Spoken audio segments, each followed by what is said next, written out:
Luke Jensen reined in his horse. Around him, East Texas pines pressed in, the twilight bringing a gathering gloom and thickening shadows. The sun was gone from the sky above the tops of the trees. The branches held the heat of the day trapped down low in the woods, and Luke's dark shirt clung to him, made even darker by sweat. The air was thick with the astringent, gin-like smell of the pines.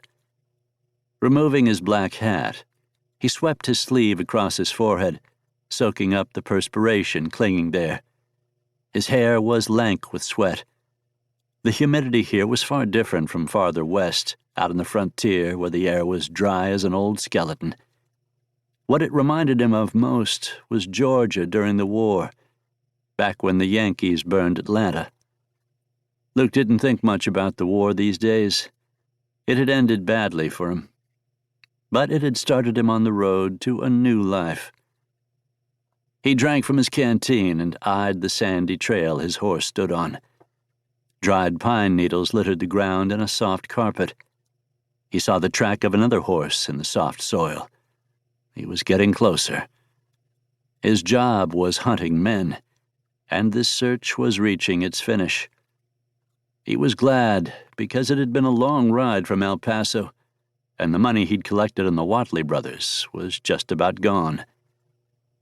Jack Davies was wanted for the brutal treatment of a girl in Plano, up close to Dallas, and the murder of a gambler in Nacogdoches. He'd escaped the rope and disappeared back into the Pine Barrens his family called home. The Rangers were needed up in the Panhandle, chasing Comanche raiders, and south along the border, battling bandidos from the other side of the Rio Grande, leaving them stretched too thin to run down a lone rapist and murderer. That left local lawmen, none of whom were keen on taking a posse of tenderfoot townsmen into the piney woods after the Davies clan.